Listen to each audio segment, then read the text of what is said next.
¿Qué tal, Jenny? Un saludo para todos. Y es así mismo porque, de hecho, esta mañana el ministro de Economía y Finanzas, Carlos Fernández Valdovinos, vino aquí hasta el Congreso Nacional para presentar este anteproyecto de ley del Presupuesto General de Gastos de la Nación para el año 2024. Estamos hablando de 112,5 billones de guaraníes para todo el ejercicio fiscal presupuestado para el año que viene, pero hay que realmente tomar nota porque un 87% del total es para gastos rígidos, de acuerdo a lo que admitía el mismo ministro de Economía y Finanzas. 87% para el pago de deudas y también para el pago de salarios, es lo que decía entonces Carlos Fernández Valdovinos. Si bien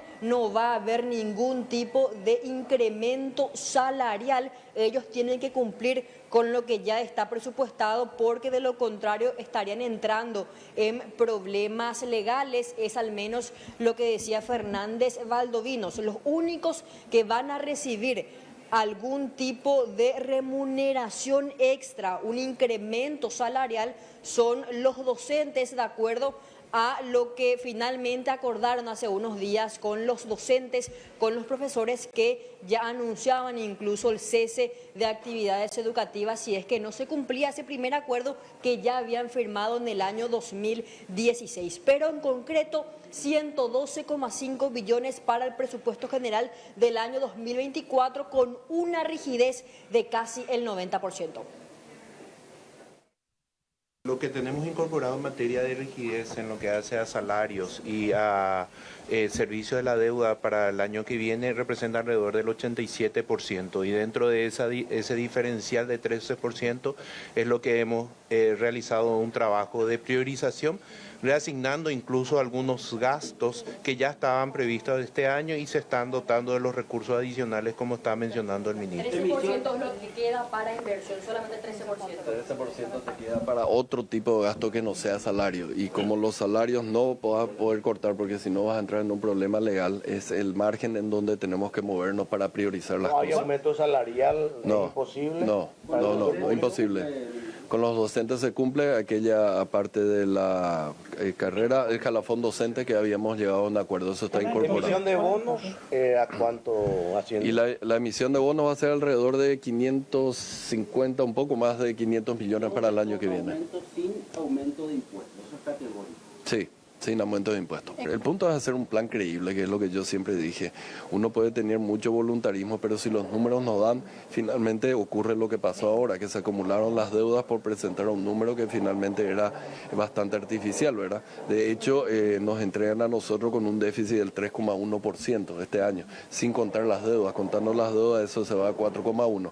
A partir de ahí, solucionada esa deuda, creo que vamos a tener mucho más claro el panorama y vamos a converger lo más rápido posible. Nos comprometemos a converger lo más rápido posible.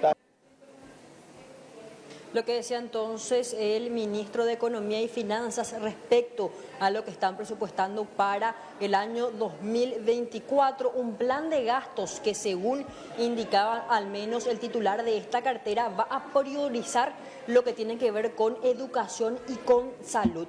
Respecto a educación, él hablaba de 90 millones de dólares más solamente para poder garantizar la provisión de kits y merienda escolar, y en cuanto a salud hablaba de un presupuesto global para medicamentos solamente de 300 millones de dólares, 52 millones de dólares más de lo que estaba presupuestado en el ejercicio fiscal 2023, y por supuesto lo que tiene que ver también con materia de seguridad, porque hablaba el ministro de Economía y Finanzas de potenciar, por ejemplo, el grupo Lince, y eso por supuesto implica también inversión de mucho más dinero. Pero escuchemos lo que decía efectivamente el ministro Carlos Fernández Valdovinos.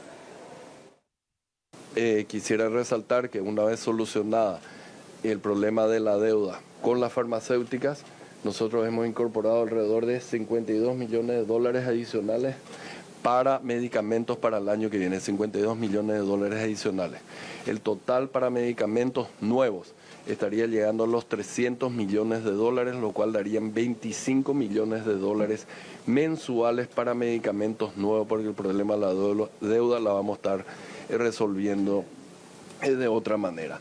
En la cuestión de educación, nosotros hemos colocado por encima de los 90 millones de dólares adicionales a ese sector, y principalmente no solamente para la cuestión de reivindicaciones salariales que ellos tenían, sino principalmente para garantizar que los kits escolares y que la merienda escolar le llegue a todos los niños. Y ahí en ese sentido hemos incorporado montos o fondos adicionales para la merienda escolar, no solamente a nivel del MEC, sino también a nivel de las gobernaciones.